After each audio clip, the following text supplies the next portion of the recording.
Welcome to Brothers-In-Flaw Sports. I'm your host, Normie, and our other host over here, Cunado. So how you doing, Cunado? Doing all right, man. How about you? I'm doing pretty good. I know you're pretty excited. Uh, you want to let people know why you're excited and why Oh, you're happy? Maybe oh something yeah, happened this week. I don't know. yeah. Well, I've had a couple of big news things happen this week, but obviously the biggest one. And I was wish that I was repping, but I was in a bit of a hurry. But the Atlanta Braves, the old Bravos, they got them. They got them one for the first time in 26 years. I was just a wee bitty boy, ripe young age of 5 the last time back in '95. So it uh, it was a hell of a postseason. I I didn't have that much hope when it started, honestly. But then after the way that we handled the Brewers, I started to let myself believe a little bit. And then throughout the Dodgers series, I was nervous, but we actually looked like the better team. And pretty much same deal against the Astros. We looked like the better team for the most part, and they sealed the deal last night or 2 nights ago, Tuesday night. And yeah, I mean, there was some jumping around and some yelling and screaming going on in this house. Well, I know I've told my story before, but when the Braves get in the postseason, the last time I was interested in it, I was like, all right, I'll listen to it on the radio. I got some time sitting in my car, and then I tune in, and it's the first inning, and the Braves are down 11-0. Yeah. I have an incredibly similar story. I was working for a different company at the time, and I had already told my bosses, I was like, I don't care what y'all's plan is, I'm getting off at this time. I still ended up getting screwed a little bit, but still ended up calling it a day to where I was heading towards a sports bar. I hop in my car and I am racing. I flip it on to the local station and I hear 11. Actually, at that point in time, it was 10-0. Um, and I was, wait, what? Like this is this is some other game, right? Because they didn't mention the teams. And then the more I listened, the more I realized that the Braves were getting their brains beat in by the Cardinals that year. I think in the play-in game, so it was just a one-game Yeah. series. And I ended up going to that sports bar, and that 10-0 changed to 11-1. So at least when I got there and put my eyeballs on it, it was a tie game after that. Yeah. That was Well, ever since that, I've just been, no, I just won't watch it. Yeah. The last time I tried to, I just need to not stay interested. And then on Sunday, it was on a separate TV. I wasn't at my house, and Mhm. I would glance over, and then they hit that grand slam, and I was like, okay, this is gonna be it. Yeah, I And I woke up the next day and saw the score, and I was like, oh, yeah, I thought the exact same thing, Normie. After the grand slam in the first inning, even with a bullpen start, there's no way that you let 4 runs. At least if they lose, it'll be like a close loss, like something late. But yeah. pretty much after that, the Astros got up to bat, bats got hot, and they were in the driver's seat the rest of the game, the rest of the way. And that disheartened me a little bit, but I also knew that it was a bullpen start. Freed coming up, starting on Tuesday. I thought, okay, he's had two in the postseason. He's had two really bad back-to-back starts going into this game, but after the All-Star break, he was the best pitcher in the National League and arguably the best pitcher in baseball. And I was like, there's no way he strings 3 back-to-back bad games together. And then the very first inning, Altuve hits a little, gapper and gets on first. Like, okay, that sucks. Leadoff batter. It is Jose Altuve. He's one of the best of this time period at least. But then Brantley hits that one that ropes to Freeman, and uh, Freed has to cross his face and try and get the bag. I don't know what happened. There's some confusion there. He doesn't really locate the bag, And instead, Brantley, who is probably a 215-pound man, comes down right on his ankle and like just bends everything up. Looks like a noodle happening right there. Although Ooh. if the Braves had reviewed that, Fried kept him off the bag. It should have been an out, and then comes across the bag with the tag. He missed his ankle, but he did hit the bag with the glove, with the ball in glove. Doesn't matter. 2 on, no outs, and Fried just got his ankle crushed by a 200-pound giant. Like, man, damn it. This is it. This is going to go to a game 7, and at that point, with another bullpen start looming because of the Morton injury in game 1, I thought that was it. I thought we're screwed. That's it. But Fried pulled it together and pitched 6 beautiful innings, no runs allowed. I think he only allowed 3 or 4 hits. And then we just locked it up, and the bats got hot. After Soler crushed that moon ball 3-run shot, I believe in the 3rd inning, after break up the 0-0. That's when I started to get excited that maybe it would happen, because I've watched a lot of postseason Braves, and it's the same old story, time and time and time again. Doesn't matter how good the regular season was. Doesn't even matter how good maybe early postseason was. There will be the choke. There will be the crumble. It will happen. It happened last year against the Dodgers. You're up 3-1, and you find a way to lose the National League Championship Series to them. Now, granted, they're a really good team, but 3-1. I mean, anywho. So I'm really pumped about that. Really, really pumped. It's settled in for me now, but it definitely took. I mean, very first night, I guess I was settled in that it had happened, but as far as the elation, I still haven't fully come down. Yeah, I was telling people that was because they hadn't been to the World Series since like '99, right? Yeah, it's this first trip since '99. And I was thinking, I was telling people, I was like, the Braves are about to pull the ultimate troll, where they were doing good, but they finally make it back and then choke like hardcore in the World Series, and it'd be the ultimate troll, the troll before even trolling. It definitely seems like something they would do.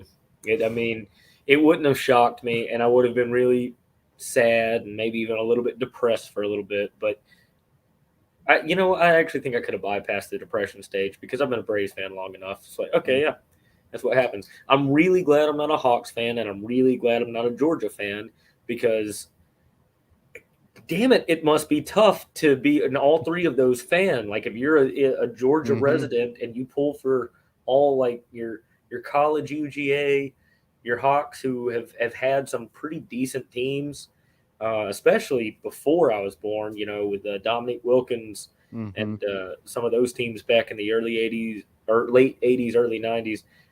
And then they even had some good teams with Josh Smith, and I think they had Joe Johnson as well at one point. Anyways, it must be tough. It must be tough. And I'm glad. Well, then you add on the Falcons. Oh, and the Falcons. Falcons Super Bowl. Of course, the Falcons. The Falcons, the most infamous of the 4 in recent memory, because I'm pretty sure we've said it, if not on a fantasy football recap, maybe on another stream that me and you have done. Technically, like mathematically, where they were at, the lead that they had, they could have taken knees the rest of the game on offense, and the Patriots wouldn't have had enough time to come back. Yep. Well, that's the way it goes. Yep. I think one of the Iron Bowls where Auburn won was like that. Had Alabama just taken a knee, they statistically would have won in the end. Just on recent memory of Iron Bowls, if it happened within the last 15-ish years, that's got to be the comeback. Yeah, because I can't think of one where Auburn had to come. In fact, generally, if Auburn's in the game, they're right there neck and neck the whole time, or otherwise they're getting completely obliterated. Auburn has not come back against, or pretty much since Nick Saban's been there, Auburn has not come back except for that one time. I mean, they might not be leading the whole game, obviously, but it's, kind of trading blows. Yeah. And I remember sitting on my parents' couch watching it with my folks and my girlfriend at the time, and man, I was a sad clown that day for the longest time. And then I believe it was uh, Coleman who punched the ball out of Ingram's arm right before half, and it rolled 20 yards this close to the sideline through the back of the end zone. Auburn's ball touchback Yep. and changed the Well, game. when that happened, I looked at my family because I was with them, and I was like, Alabama's going to lose. Had he just either went out of bounds or scored, especially if he scored, that game was over. Nope. But that ball got punched out, and I was like, this game, Auburn's going to come back and win this game. And I was, oh, you're just being a Debbie Downer. I was like, I've been directly associated with enough football games and watched enough football games to know, especially that year, because Yeah. Auburn came back pretty much every game that year. Yep. And I was like, you got the comeback king of the season, and that's all he needed. And that was all the hype they needed. And that's like that. It really is, because you could see on the sideline, Cam Newton is and always has been, and if he ever plays again, always will be. I imagine he's an emotional guy. He's not. Mm-hmm. He is not a neutral. He's the complete opposite of a guy like Matty Ice, who is just here all the time.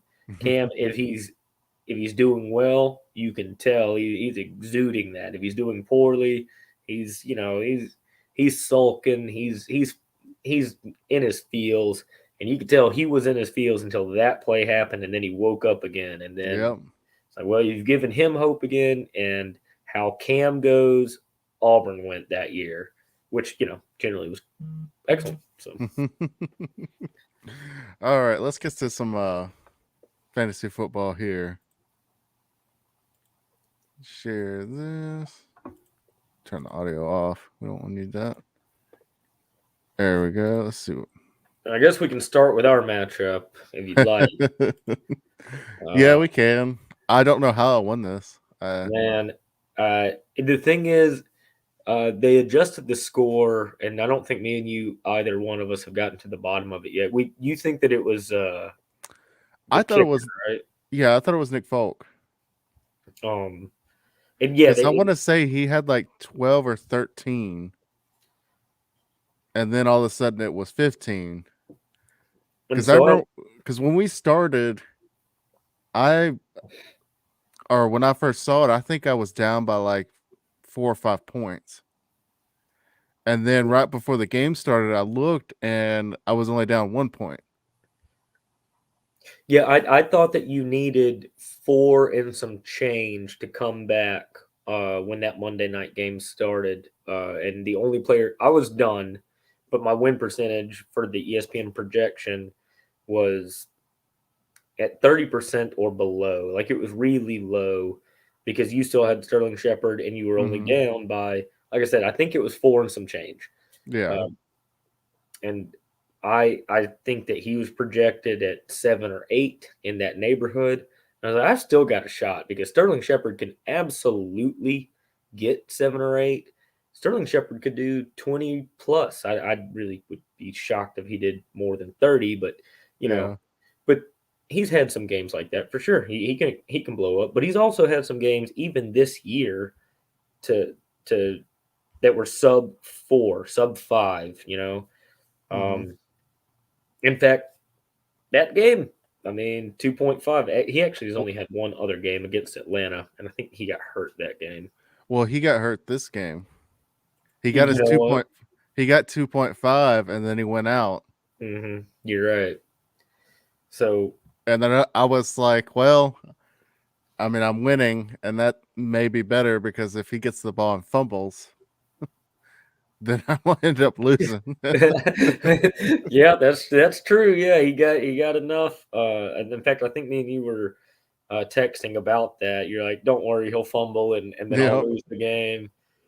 I said, "Fingers crossed," but he didn't. Hopefully, good. Wishing nothing but health to him. I never ever want to win a game by injury, in fantasy or otherwise. It's not the way you want to win. It feels like Yeah.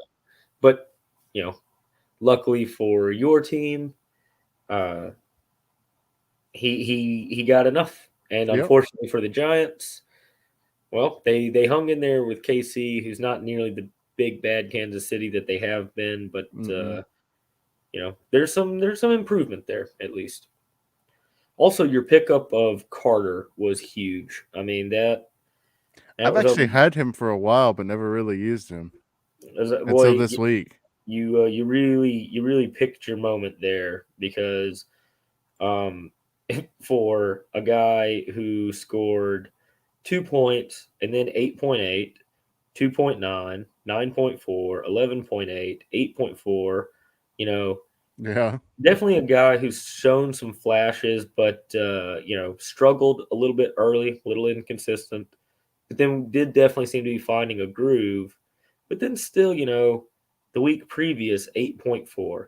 That's respectable, especially for a Well, flex spot, but well, it's yeah. not wonderful. And then, well, he picked this week. In fact, the whole Jets team picked this week to get it done. In fact, they Yeah. ended up beating the Bengals, who I thought were kind of running away with the AFC North. But And that's with the NFL for you. with a Anything can quarterback, happen. with a quarterback who is not tested. Yeah, yeah,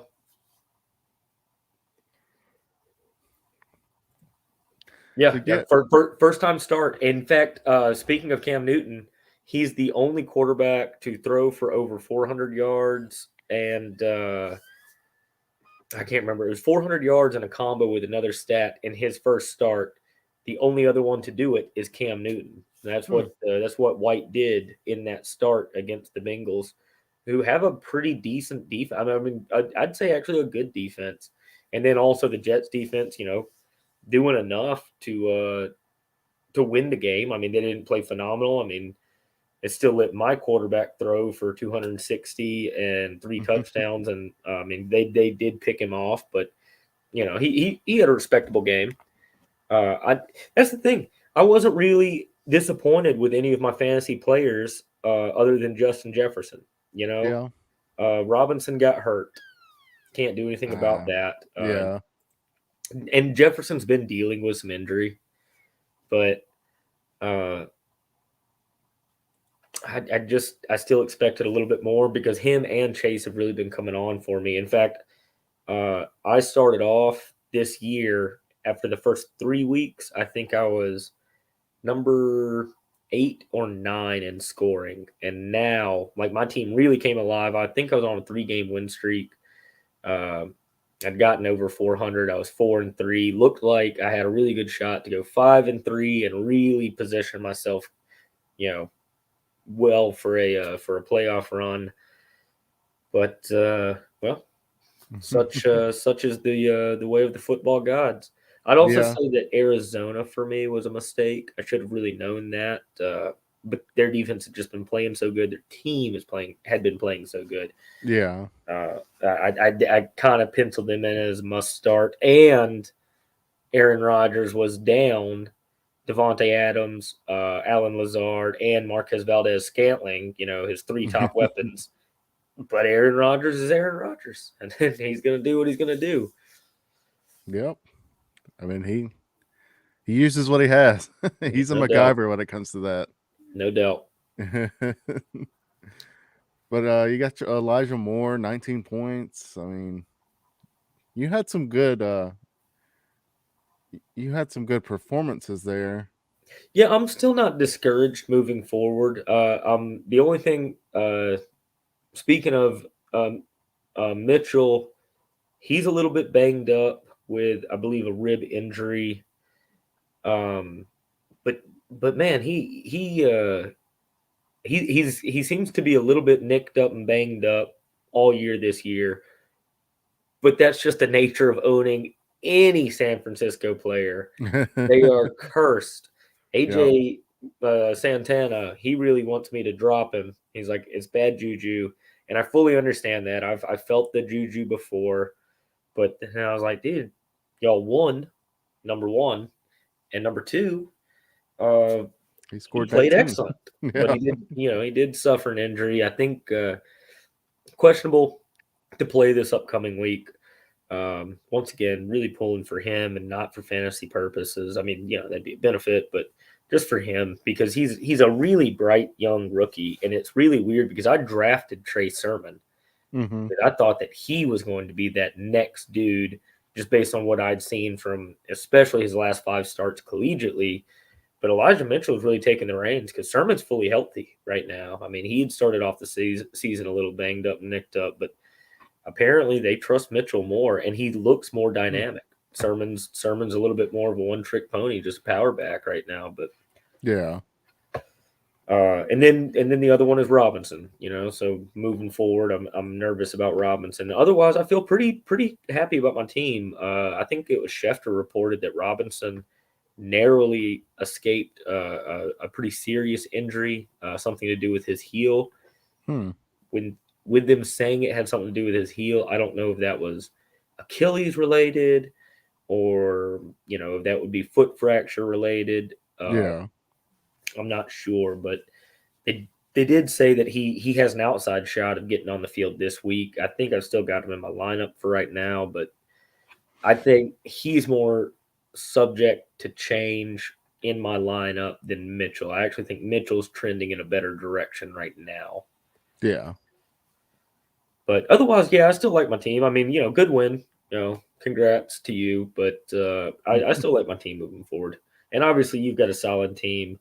Man, I really wish I had Stafford. That would make fantasy and real life football just a real joy with Yep. how he's playing right now and how the Rams are playing right now overall. And then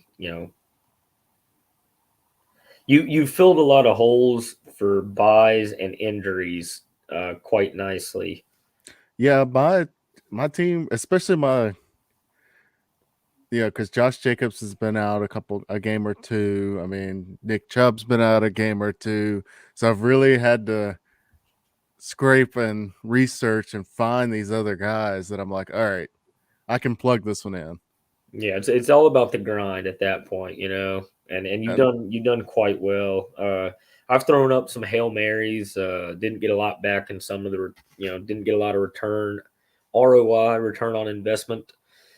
On some, had a little bit more success. I made a trade. In fact, it was Trey Sermon for Rondale Moore, and I think me and AJ both kind of got screwed on that one. just trading nothing for nothing. Yeah. Well, Rondale Moore, I think at that time was on fire. He was, yeah. And Trey Sermon was the only healthy back at that time for the 49ers. And I think he did have a good game or two after the trade, but there's just too many mouths to feed in Arizona. All of them are good. I mean, they're just all good. And then I guess that's kind of similar in San Fran. They have a stable of running backs now that everybody except for Raheem Mostert, getting back healthy. But they also have just landed on one to be their go-to guy, and it just so happened not to be Sermon, which is surprising, but obviously beneficial for me. Yep. Yeah, that because Montgomery went down in Chicago, and that's when I picked up. I think I got Herbert first, or no, maybe it was Williams because Herbert was hurt as well, and then I ended up getting Herbert. So it's just, I know he didn't really perform this week very well, but last week he got me 13, and the week before it was 17. So yeah, no, I mean, and 6.8, that's going to happen. I mean, it even happens to bell cow guys. That's not terrible. I mean, it's not less than ideal. You pretty much want your 2 starting running backs and your 2 starting wide receivers to give you double digits. yeah, 10 is kind of the floor. Then you really hope for something closer to the 20s. But 6.8, not bad, not bad. I mean, it was all obviously enough to win. yeah. So. That and the Michael Carter surprise. That's the one that like I really kind of kick myself. Don't kick myself because there's nothing I could have done about it. But am beat up about. It's like, how in the hell? Like, how in the hell? I mean, this guy's had some good games this year, but he definitely hasn't had anything like that. And Yeah. he had to do it the week where if you had scored, 1.2 less points, 1.2 less points, that Yeah. is a 12-yard gap. Yeah. Like that is 12 yards away from winning and losing, no matter however way you want to cut it on your position, guys.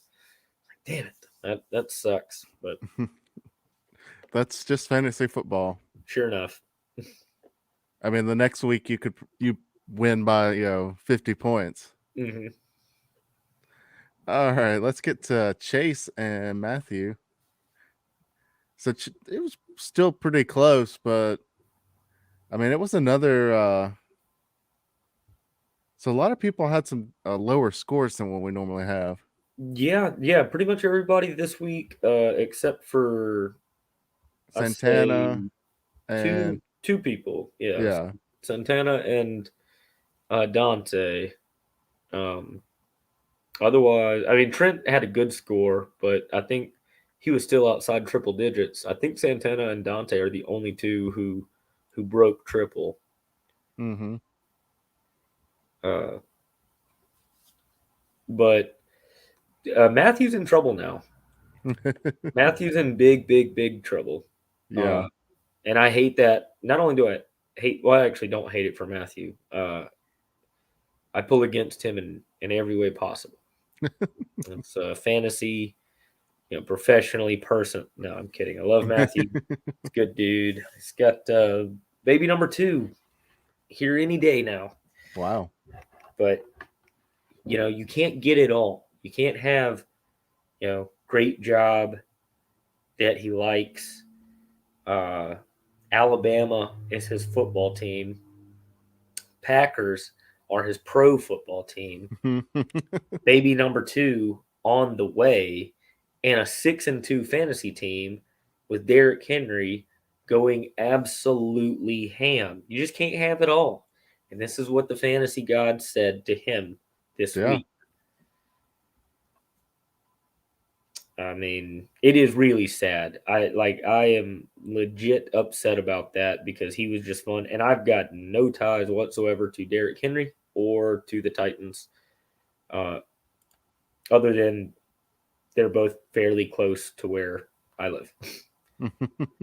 that is all. But he was running the ball like a man on fire, and he's also seemed just completely invincible. His whole career. So it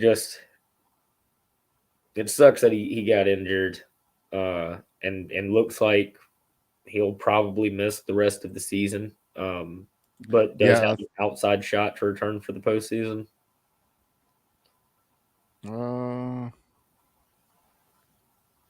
Yeah, I think it's possible, but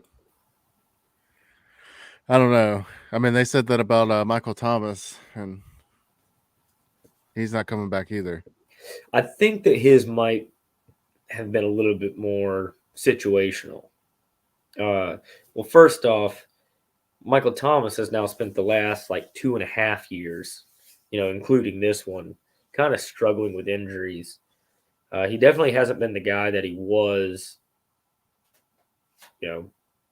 I say 2.5, might be just 1.5, but anyways, he definitely hasn't been the guy that he was. I mean, he was arguably the best receiver in the league. Just 3 years ago, it probably been between him and DeAndre Hopkins and Devontae Adams. But he's kind of fallen off, whereas the other two have kept on. Now, granted, that'll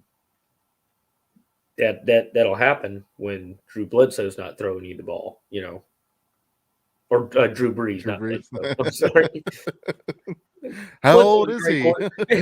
Maybe that's the reason. Yeah. Oh my God, he's been playing since Bledsoe. Jeez, older than Brady.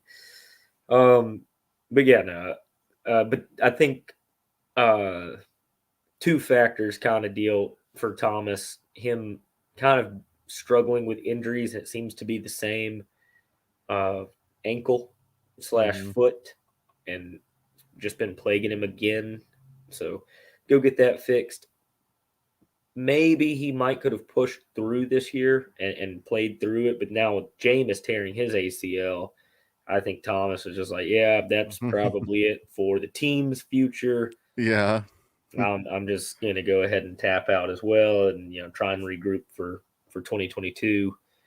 I'm not going to lie to you, that doesn't hurt my feelings as far as the Saints go and how their future looks. Once again, I don't really pull against anybody or pull for anybody to be injured, but if I pull against a team and wish them ill, it's the Saints. I wonder why. There's a really outside rivalry between the Saints and the Rams. I don't know what it is because, I mean, obviously not divisional.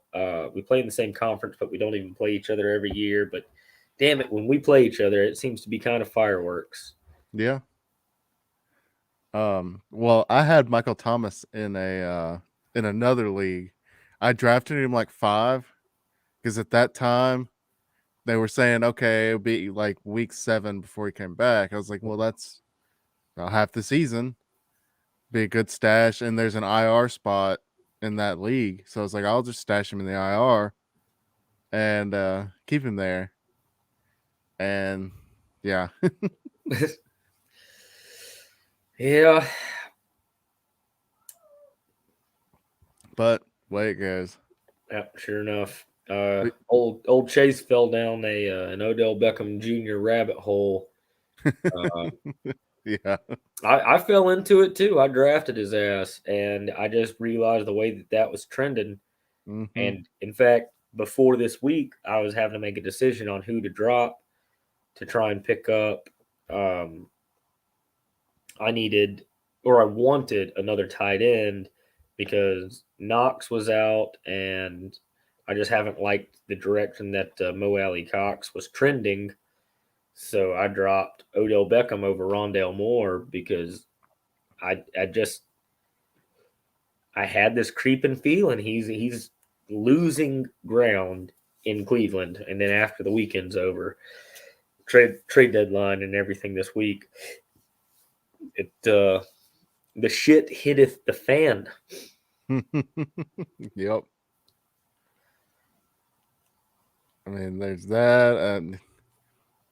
He had AJ Dillon starting. Is Aaron Jones hurt? No, Aaron Jones is the reason. Well, him and Aaron Rodgers are the reason they won Thursday night. So Chase has. Oh, okay. Clyde Edwards. Oh, okay, that's where it's up. It was out of necessity because Sanders Yeah. and Edwards-Helaire are hurt, so he just didn't have other options. But he's also got 2 defenses on his roster, and Cam Newton, who's not even on the team. What is he doing? Chase, if you watch this later, looks like he needs some running backs. Hit me up with a trade offer. And also, it looks like you definitely need to get rid of Cam Newton. now that I've said that, and I'm a huge fan of Cam Newton, I love him. He did a ton for my college team, and he's had a really exciting pro career for the most part. But I mean, what's the play there? What I mean, it's not like well, you look at it, something like, if it were, I don't know, Antonio Brown. Like when Antonio Brown gets kicked off a team, and there may be some talk that he might come back, or a team might pick him up. You pick Antonio Brown up. Well, because Antonio Brown, he gets kicked off, and all his stuff is off the field issues. Yeah. And so if he gets another chance to be on the field, you still trust that when he's fully healthy, he's really good. Best. Whereas Cam Newton has not proven that.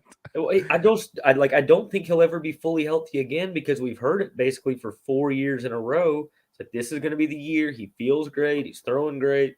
Yeah. And it is inevitable to where even if he starts hot, he gets banged up again. He's taken way too much punishment. His style of play did not, it didn't bode well for a Tom Brady-esque type career with that kind of longevity. And I hate it for him because when he was at his peak, his MVP year with the Panthers, he was the most fun player to watch. I mean, but I just don't think he hasn't been back there since. I believe that was 2015.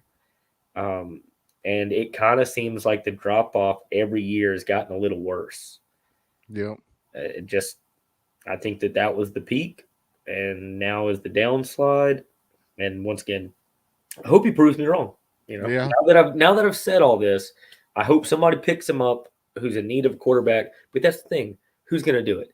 The Saints have Taysom Hill, who they're paying all that money to, so they're at least going to try that out before they start scourging the market and then scouring the market, and then you kind of heard some talk with the Seahawks after Russell Wilson went down, but they rolled Geno Smith, and it has not been successful, but they've still done it and seem to be playing that until Russ comes back, which doesn't look far off now. I don't know, maybe the Texans, but why? I mean, they're kind of they're tanking. Why would they pick up anybody that might start helping them win? They're gunning for the number one pick now. Yeah.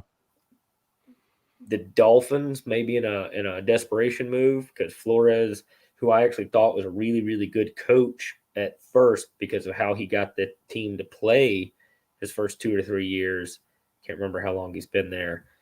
They've just gone downhill. That is not a good product, and they have too much talent, in my opinion, on the defensive side of the ball. On the offensive side of the ball, but Flores is a defensive guy, and what showed up, like, it's offensive line is not very good. Tua hasn't progressed at all. In fact, at points, he looks like he's going backwards. He has no weapons whatsoever other than Jalen Waddle, who they can't really seem to find the right way to use him consistently. And a really good tight end who doesn't get enough recognition, I don't think. I agree. I mean, with what he does, he's the only consistent option on the team. And then no run game at all. Yeah, Myles Gaskin is awful. I mean, just no run game whatsoever. So I went through the Myles Gaskin thing this year, and I finally I got rid of him. And Chase is picking up everybody's droppings, and well. But this is something I really don't. You could have at least have some running backs or something that may give you a chance. Or so didn't he have Gaskins after you dropped him? Maybe that's who he dropped to get. I might be misthinking on that one. I might be wrong. But we got two defenses. I mean, and the Jaguars' defense isn't good enough to keep. Like, there's very few. Like, the Rams one is probably good enough. If they have their bye, you're putting them on your bench. Yeah, but sure. The Jaguars' defense, not so much. No. What are they even ranked right now? Like, what do they even look like? I mean, they're 32nd. They're the worst defense. They're the worst defense in fantasy football. They're the worst defense. So he has the worst defense in fantasy football right next to a free agent quarterback that, if he gets signed, is more likely to be signed as a very, very temp option or a second stringer. Yeah. And hasn't played all year. So Chase, if you're listening, or if you end up listening, I don't think you're in it to win it this year, bud. Yes. You're making some questionable choices, and I know you're 5-3, but you're also 5-3 and one of the lowest scorers in the league. Yep. This is a blind squirrel getting dropped off in a field full of nuts right now. But there's no way this holds out.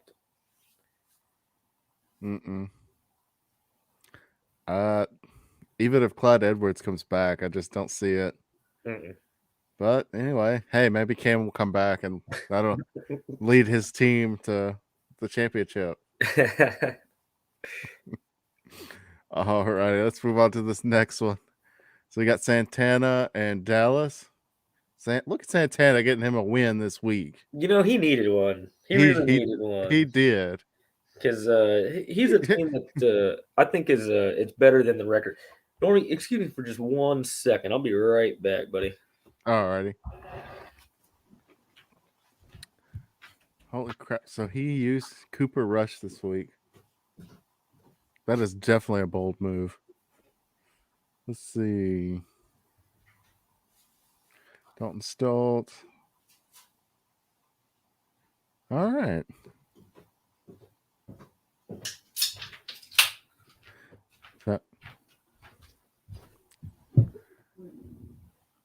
Okay, sorry about that.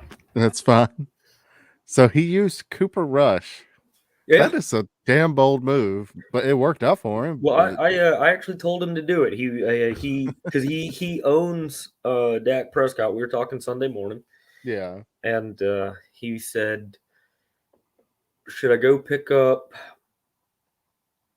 Oh, in fact, yeah, you know what? He said, "Should I go pick up Jameis Winston and play him now? Because I'm not going to know for Cooper Rush.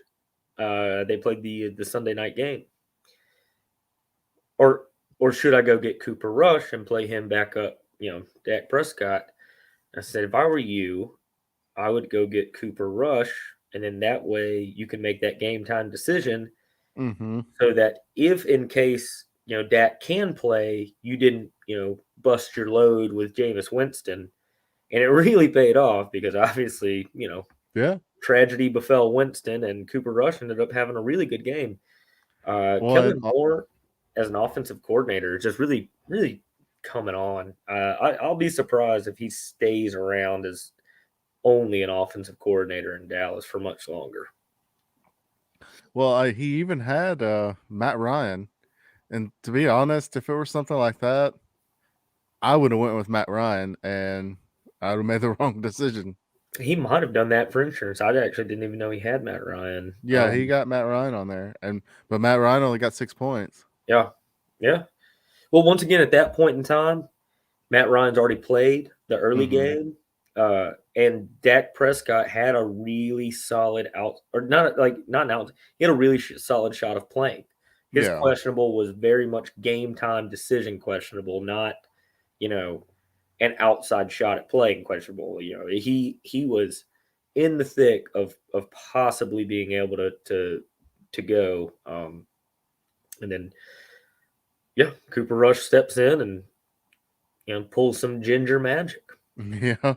Which is, the opposite of the last ginger they had, who they hoped would pull ginger magic and paid enough money to be magical, and instead he was awful. Yep. Oh man. So yeah, Aaron Jones did play, and he actually did pretty good. I mean, it's a solid game for him. He had a few underperformers, but AJ or Santana. Yeah, I think what hurt Dallas the most was, obviously 11.22 points from your quarterback is generally not going to get it done unless everybody else on your team has, a hell of a game. And yeah, Jalen. I mean, he's been scoring 20s. That's the thing. Like, this game. He made the right decision. The right decision. It was at Detroit. I think the biggest thing is he's the number 4 ranked fantasy quarterback. He made the right decision to play him. It should look 44-6. You don't need your quarterback. That's just a bad break, just a bad beat as far as the game flow goes. I mean, that happens too. But even if Jalen had scored his normal in the 20s, it wouldn't have mattered. Santana still would have won by 20 points. So because he had the Philly defense. I don't take full credit for that one, but that was another Kenyatta advised pick. Well, it's Detroit, so exactly. Yeah. Sorry, Cody. Um, But and his picking up Cardell Patterson though, that was a solid move. yeah, no, Santana. he's not just the MVP of Santana's fantasy team. He's the only thing keeping Atlanta even somewhat alive right now. And Yeah. I mean, he's barely able to do that because that team is just bad. But he is a bright spot. He is incredible. I mean, he's just a Swiss Army knife. He knows he's got a nose for the end zone. He's pretty much supplanted because he drafted Mike Davis and Yeah. then picked up Patterson and then ended up dropping Davis. I think you actually picked up I have Davis. Davis now, yeah, and he's done that. Which, I guess Davis is he's still heavily used because Patterson's not your traditional bell cow type back. But the Yeah. Falcons have definitely started trusting him with a role more similar to that, more inclined to that. So Yeah. I mean, he 14 and 9 carries. mm-hmm. So, man. Plus on his bench, I mean, he had the Panthers defense. He scored 12 points. That's a defense to keep on your bench. Yes, now that makes sense. Yes. That makes sense. Like maybe you're a little bit wary with them because of the Atlanta's offense has flashed heat a couple of times this year, but he made Once. the right decision to keep Ryan benched, and because the Panthers did do what they needed to do defensively against the Falcons, Mm-hmm. and yeah, all the decisions worked out well. He made all the right decisions there. Yeah. Other than maybe Schultz, but tight end is a bleak position. I mean, even if you've got Kelsey, it's not Yeah. a guarantee right now. And I believe Santana has Kittle, but Yeah. speaking of a San Fran player, he's probably hurt. He's probably hurt because that's just what it is for them. And I really, really do hope for football's sake, not even just my buddy Santana's sake, because they're my divisional rival. But football's better when the Niners are good. Yeah. Just it's more fun to watch. All right. Cody's game. Cody's team hasn't been doing so hot lately. No, they've I think that he's only on a 1-game losing streak, I believe, because I play him this week. I'm not positive about that though, but it does seem to have taken a turn for worse rather than better right now. Yeah. Now, in saying that, Kamara still had a good game. Devante Booker, who I hope quits having good games here very soon, because that would mean that Saquon Barkley is back. But it does look like Booker is at least poised to get bulk carries for this upcoming slate of games. Metcalf Mm-hmm. is still doing what he needs to do. Mike Williams is just always going to be Mike Williams. He's a boomer bust guy till the day he dies. I mean, he's been that guy since 14, he's 15, been in the 26, league. 1. 28, 2.7, 1.9. He strings 14, 15, and 26 back to back, and you're like, oh man, is this the year? One. Yeah. Shit. But then 28.5 is like, maybe the one's the outlier, 2.7. Damn it. So, okay, maybe those 2 games are the outliers opposed to the other 4. Then he comes back 1.9. So, nope, this is just Mike Williams. This is Yep. just Mike Williams. If he cannot beat you over the top, then like if they play too high safeties and really concentrate on taking away and making you play underneath, he's a limited route guy in my opinion. He's a great receiver. He's phenomenal. He's big, got great hands, and he can run excellent routes. It's just that how he's used is take the top off the defense, and if they Yeah. commit to keeping the top on and letting you take what you want underneath to beat them, it eliminates him, although it still works for his team. He's, as a real life football player, he's excellent because the Chargers still end up going in there and bullying them underneath and then just taking it in increments. So, alrighty, and then Trent's team. I mean, you got Aaron Rodgers, good game. Joe Mixon. I mean, Trent's just got a really solid team. He's I'd put him in the top 1, 2, 3, 4. So he has top 4 in our league right now as far as a chance to win this whole thing. yeah. It just obviously Aaron Rodgers is consistent, although this upcoming weekend, given a little bit of off the field controversy for him, and I think he made the move for Aaron Jones, or not Aaron Jones, Jordan Love. So we'll see how that plays out, or how he decides to juggle that. But Mixon, I don't personally care for him as a person, but he's an excellent running back. Darrell Williams, I don't know if when Edwards-Helaire, if he gets healthy, if he's going to get that job back. Williams is more effective. Yeah. Godwin's kind of in that boom or bust right now, and it's not anything on his talent. It's just there's a lot of mouths to feed. Yep.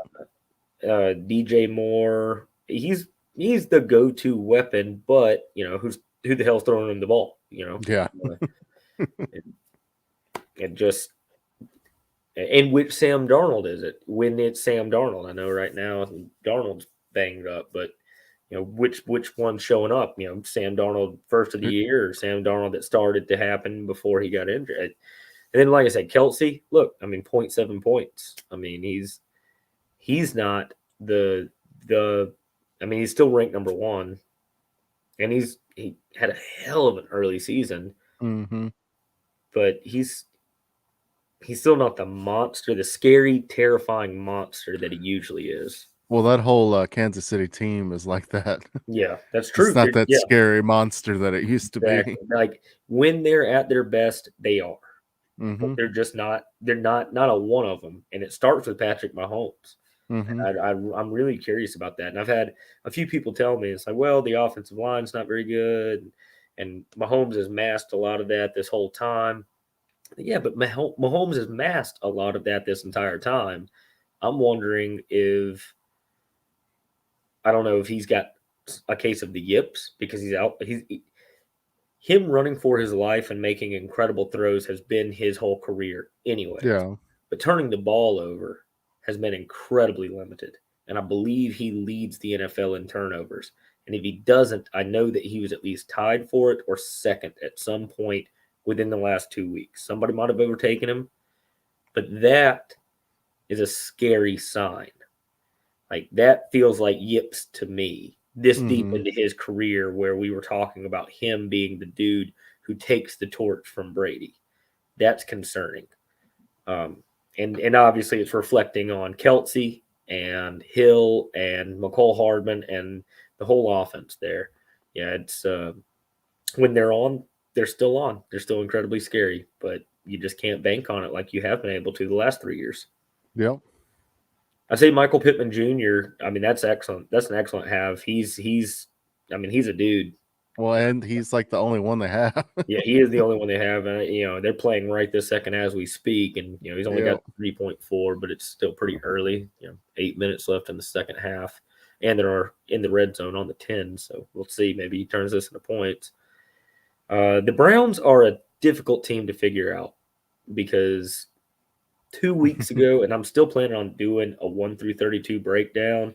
I think maybe I'll try and do it every 2 weeks. I've got a whole bunch of notes and breakdowns written, but it's so funny in that, like, every time I get close to finishing it and start to try and do my shorts, hopefully you guys can look for that soon, then the next slate of games happen and I have to start over. I have to scratch so much shit. You got to start like on Monday or Tuesday morning. Yeah, and what I need to do is start recording myself making those so that, like, and I'll chop that up too. Obviously, you guys don't have to watch my whole process. That takes hours, but like just chop it up to where I'm just like, okay, definitely. Like I'll talk to myself while I'm doing it so that you guys can see it and then see exactly where I was wrong like wildly wrong after the games are played, and none of what I thought would happen because I did not see the Browns taking this 2-week dip like they have. Yeah.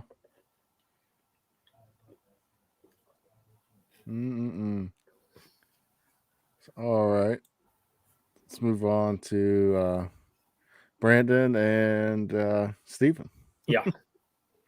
Yeah. So this was the high score of the week. And his team, I don't understand why his team is 3-5.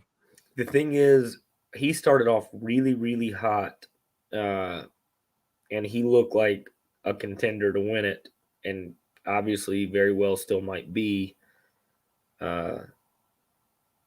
But yeah, no, it really doesn't make sense. His team is absolutely insanely loaded. Even his bench up until this past week. Yeah. I mean, obviously you keep Jarvis Landry because that was only a 3 to 6 week injury. Obviously now you know that Thomas won't play anymore. You got the Ravens defense on a bye. Devante Parker, I don't like. I don't even like that I've got Waddle. I don't like anything about the Dolphins offense, but the tight end. Yeah, yeah, exactly. There's only one of him. Just Jones, I guess, is solid to have as maybe even a handcuff guy. But that is not the two-headed monster. So the only questions I would knock on his bench are Jones. Obviously, Thomas was not a question until now, and I don't know if he's addressed it. I think he has, actually, just thinking about the acquisitions that were made. Yeah. But Jones, Mayfield seems to be taking steps backwards, and Devante Parker is going to be wildly inconsistent. But Jarvis Landry, the Ravens defense, and Austin Hooper, I think, are pretty good halves. Mm-hmm. And that's his bench. I mean, his starting lineup looks stellar. Yeah. Maybe the weakest part is flexing Mark Ingram in a backfield with Kamara, but they've done it once before, and both of them been incredibly viable starters. Yep. So, and now having Zach Ertz, I don't know if he must have, because Zach Ertz was never a free agent in our league. But having him from Philly to Arizona, I mean, same thing with Rondale Moore. It's tough to rely on any one of those guys to be consistent with how many weapons they have. I mean, you got Nuke Hopkins, AJ Green, Christian Kirk, Rondale Moore, now Zach Ertz. You got Chase Edmonds out of the backfield. You got James Conner out of the backfield. And not to mention Kyler Murray and what he can do all by himself without anyone else having to touch the ball. But yeah, that team is scary looking. I hadn't looked at it in a little while, but that's a very scary looking team. It seems like this should be more of his average score than a 3-5 record. Yeah. Well, hopefully he doesn't make it to the playoffs because I don't want to face him, especially not again. Well, also between him and his brother, they own 4 out of the 8 championships of this league right now, 2 apiece. Because he won it his first year in, didn't he? He won it his first year in, and he won last year. Yeah, in fact, he's only been in 3. So he won it year 1, and then I think Cody won, and then he won. Mm-hmm. And also, as far as that goes, he won with the 11th or 12th pick his first year, and then Cody won with the 11th or 12th pick when he won a year before last. And then last year, he for sure won with the 12th pick. Yeah. That was a hell of a team. Oh, man. And then Brandon's team, who is, it's not really Brandon doing it, but. No, this is Brandon. Oh, no, it's Harrison's team that it's not Harrison. Brandon. Yeah, this is Brandon. This is his team. He's got a pretty solid team too. I mean, Cousins is a decent starting quarterback. Swift is the lead back. His is just a situational thing for most of his players. They all have the potential to have really big games, but You just don't really know which ones you're going to get. Calvin Ridley's dealt with some injuries. Jerry Judy's dealt with some injuries. Logan Thomas dealt with some injuries. Tannehill, well, we'll see about him and going forward. Yeah. Henry is he's the engine that drove that machine. So we'll see how they adapt now.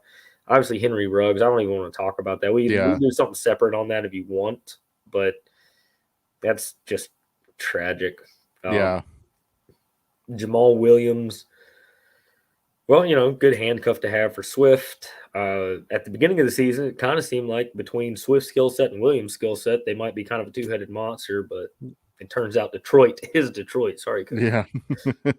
McManus is one of the best kickers in the league still. He's been wildly consistent for a decade. It's just none of those guys are in positions to succeed every single week is the big thing. Yeah. They're not on stellar teams. None of those guys are stellar teams. Not a one of them. If you run through any of them, maybe Jared Cook with the Chargers, but even they don't look as scary as they did the first 4 games of the season. And one of them's in jail where he should be. Oh yeah, and he should stay there. Yep. All right, so now let's get to Harrison and Nathan. So Harrison is not the one that's doing his team. It's a joint effort between him and our buddy Will. Yeah, you can see his name up there. It took the two of them to put together this 65.16 point outing. I mean, the Kyler Murray one, that is definitely off for him. That's an outlier. You're talking about someone who was scored in the 20s and 30s. Except for one time against San Fran. Mm-hmm. But that was still a 13. It's still a double digit. Yeah, double digit. What is his rank overall? I mean, he's a top 5 guy, right? He's number 5. He's number 5. Okay. Now Jonathan Taylor's getting it done for. Well, I don't know if he's getting it done, but I know he scored at least once tonight. So yeah, but he got it done. He got it done this past week too. Yep. Yeah, and he's getting it done tonight. I mean, he's already got 16. Yeah, and no shame in that game right there. Sony Michel's a little bit different because Darrell Henderson for the Rams. In fact, yeah, you can look at Darrell Henderson right over here. Yeah. For Nathan and the Mighty Morphin Moose Knuckles and see what has started to happen in that backfield. And I'm really happy for Darrell Henderson. In fact, Santana said it from the get-go that Henderson has starting qualities as a running back, and a lot of people knock him for his size. I don't really know why. I mean, I think he's 5'9", 215. That's pretty solid. I mean, it's not, but even this year, he's been out a couple of games due to injury. So I understand injury prone, but it has nothing to do with the size. Yeah. But he's started to come into his own now. He's started to become a guy. Yeah. Know this. I mean, you got Chris Carson, who's out, Antonio Brown, Adams, and Antonio Brown, and Rob Gronkowski. Yeah. That's like at the beginning of the season, Antonio Brown, Rob Gronkowski were just going off. They were lighting it up. That's why he got his first 2. I think they won 3 straight and now have lost 4 straight. Yeah. Although obviously I say going off, and he has a 1.7 right there. Then Gronk got hurt against the Rams, game 3. Yeah, and still came in and played with 3 cracked ribs, 2 broken ribs, and a punctured lung, and finished that game. And that injury happened midway through the 3rd. So bravo.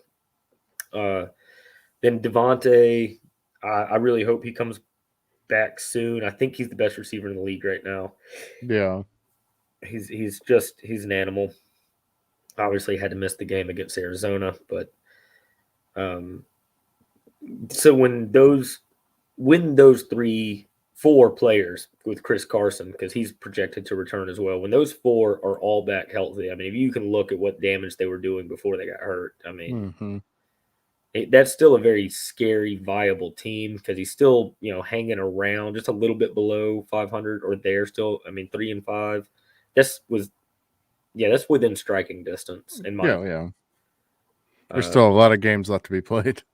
I mean, I've made the playoffs at 7-6 before, and now with the extra week, that's that much more time for people at the top to lose one more game, and that much more time to where instead of 7-6, maybe I could have been 8-6, and or some of those years I spend my time around 500. That is what I do. I think I've only made the playoffs 4 times in the 8 years we've played. I'm 500 for the playoffs. I'm usually about a 500 record. I think one year I was having the best record of my life, and I think it was also the year that you were having the best record since you've been in the league. Mm-hmm. I And won like 8 straight. and we were on a crash course. We both stumbled at the end. Mm-hmm. I think we ended up making it to the playoffs, not playing each other, and both losing in the first round. Yeah. Because that was the year. I mean, I won 8 straight games and then limped into the playoffs. Yep. Such is the nature of fantasy football. She is a fickle bitch. She is. All right.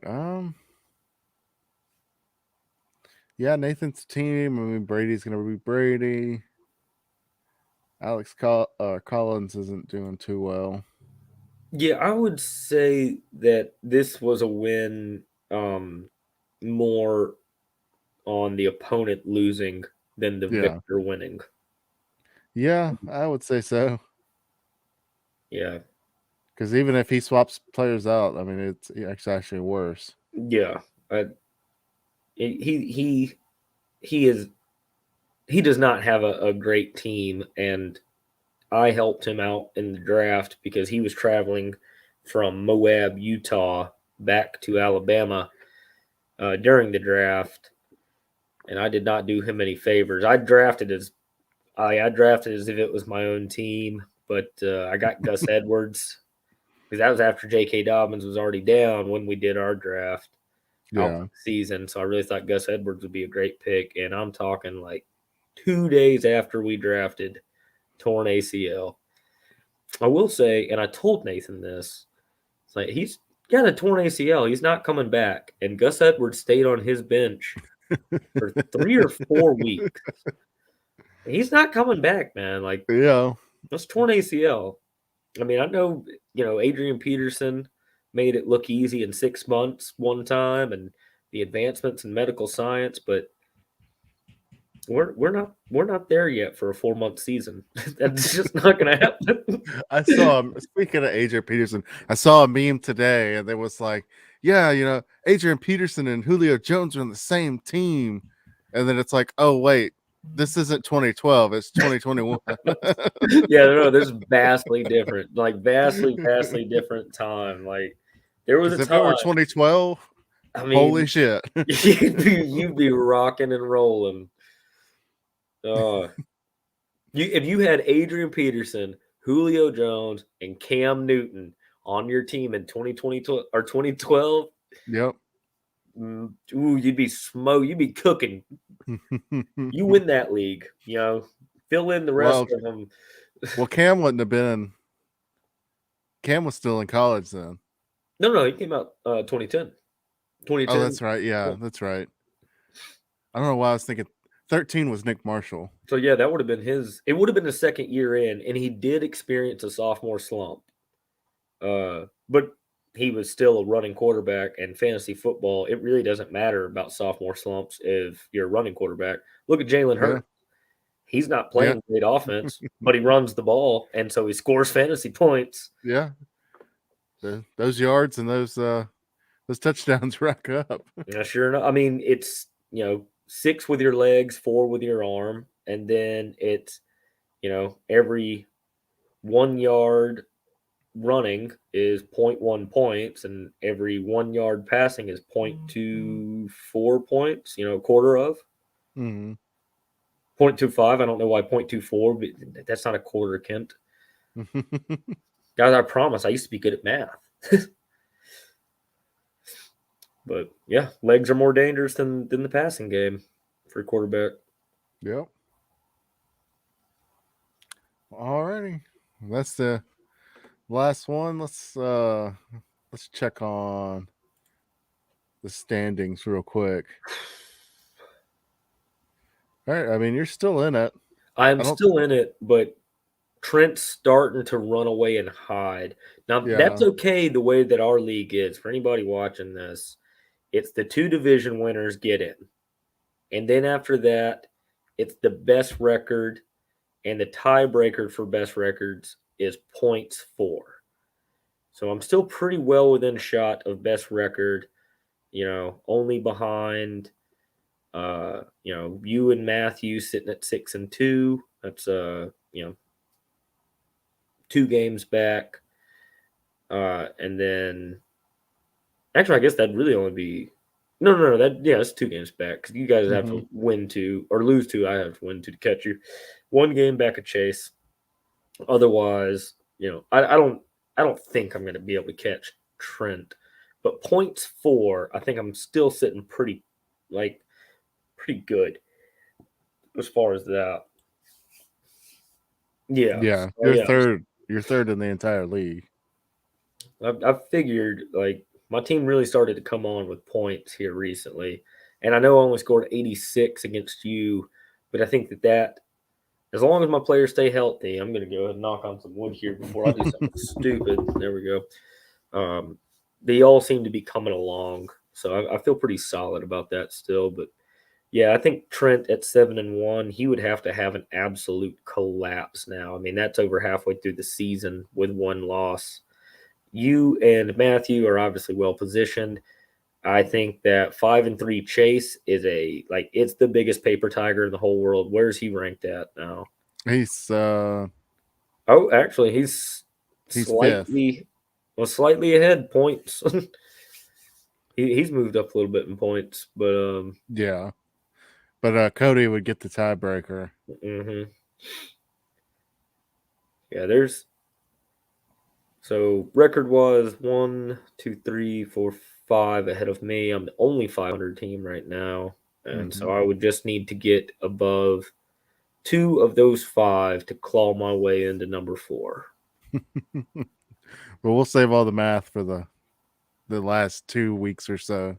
Yeah. That's usually what I do.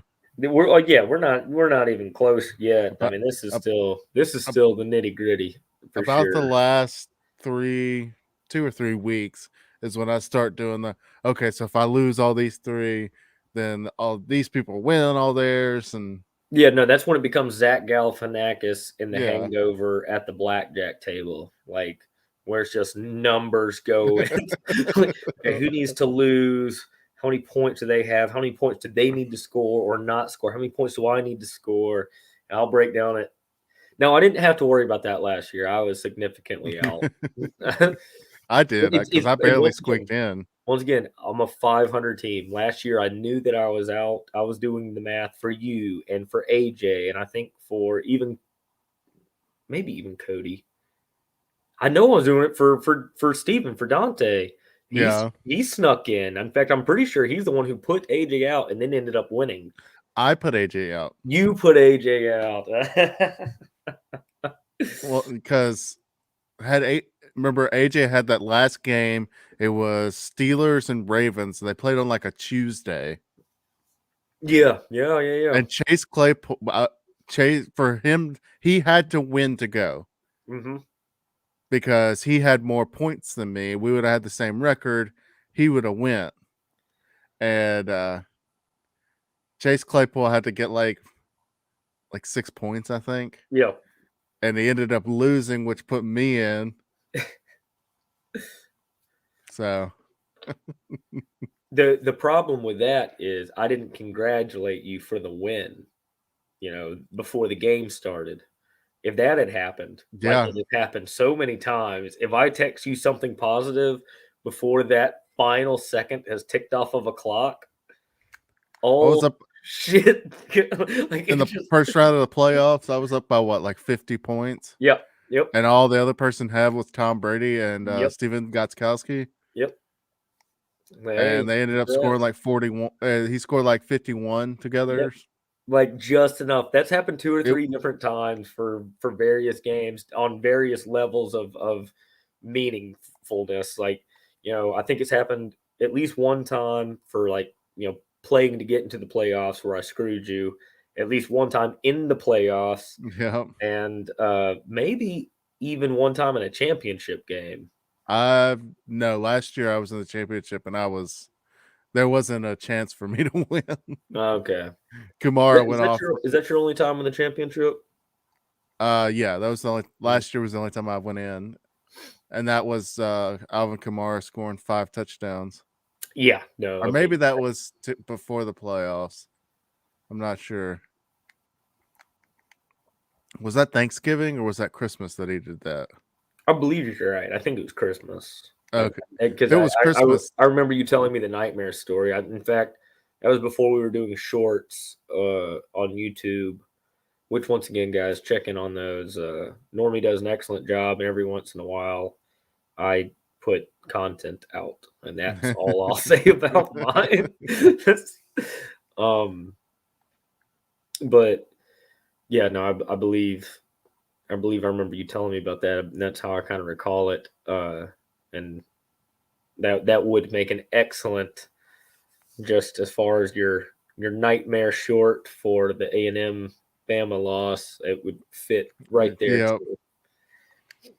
Oh man. But yeah, last year I got in and it was like the first week Alvin Kamara scores 5 touchdowns and that was it was it. There was no way I was winning. Yeah. I mean that's a tough hill to climb after that. And then everybody else on his team was doing well. And once again, he's got it. Him sitting here 3-5. Yeah. What's his points for? 787. What does that rank in our league? It is in the middle. So yeah, right there. That's smack dab at number 7. 6. 1, 2, 3, 4, 5, 6. Yeah. And dealing with injuries as well. So I think he's still got a very dangerous team. Very dangerous team. I will say, as far as moves have been made, you and Santana are crushing it. I've had to. This right here, the 6-2, it didn't happen by accident. No. There's a reason there's 17. I complimented you as soon as we broke down our game first. I said you have made a lot of moves to fill a lot of holes. Santana's been trying to do the same thing because his team has just been. I think he had that first win week 1, and it was pretty big, and his team looked really solid, and then they all died. Yep.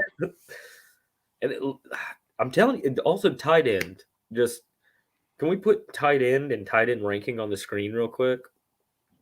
Like I just scoring leaders, tight end. I think Kelsey's still going to be your number. Nope. You got to put available all instead of No, these are all. It's just it's not projected. Where's the total points?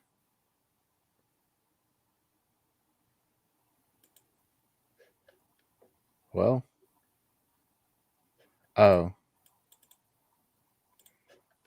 there we go. That'll do it. Yeah, Travis Kelce. Kelsey's still number 1. Mark Andrews. Mark Andrews is, I think, in my opinion, has been more consistent than Kelce. I think if you look at their stats, there we go. That's the points this year. Just Kelsey is such a touchdown threat. He is. Well, it's because they do. They have those special little plays just for him. Exactly. Those weird ones where he, swoops in and do the pitch. Yeah. He's not just a part of the offense. He's a focal part. Like he's a fulcrum in the offense. Like things hinge on what he does, and they look to make space for him to get open. Or like you were talking about, swing pitches, shovel passes, all that kind of stuff. But we just looked at a game that he's busted. I think he's had 1, 2, maybe even 3 of those this week or this year. Yeah.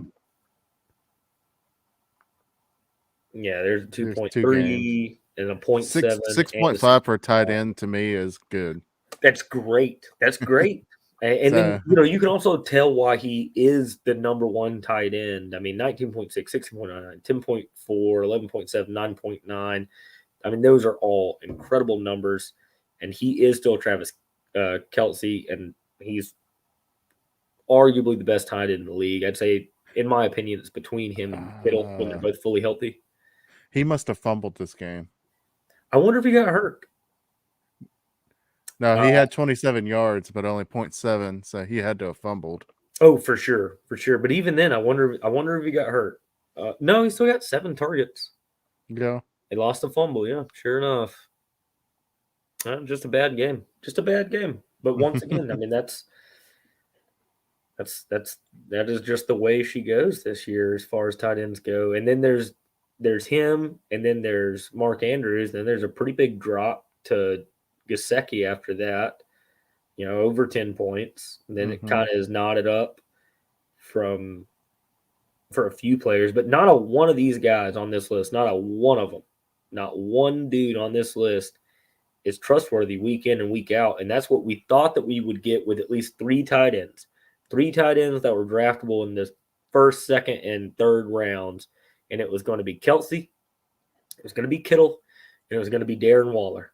And the only one who's paid the dividends is Kelce, but early on, those first 3 weeks. And, at least for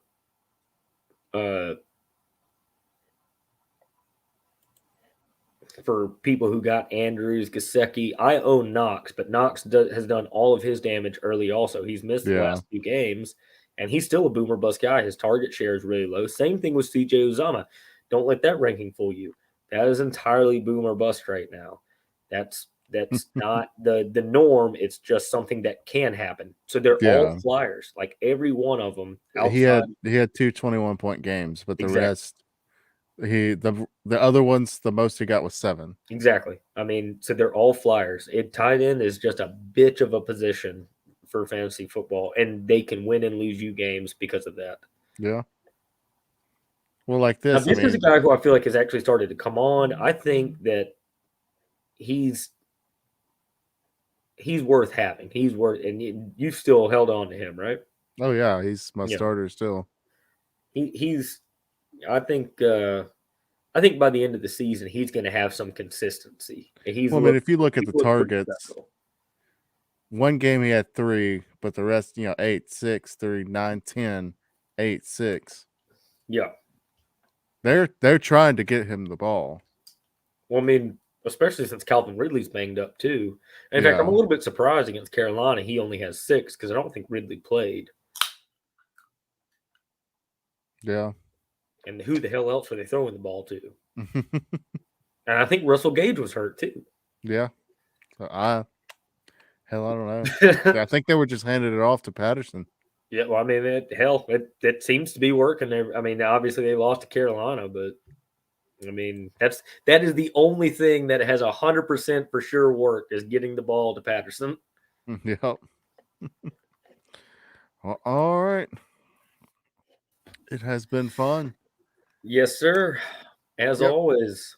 So if you're watching the replay, give us a thumbs up, hit that subscribe button. And like we said earlier, we're going to start putting out some more shorts. And yeah, any last words, Cunyato? Well, good luck to everybody and their games. Obviously, good luck to you now that we're not playing. And also, congrats one more time on the win. Like you said, it's been fun. It always is. Look forward to getting back together next week. I know it's been a little bit more inconsistent. Schedules have been a little bit more crazy this year around. But I think we're looking to, or I personally am looking to find a little bit more consistency here, especially after get over this weekend. Yeah. All righty. We'll see everybody next time.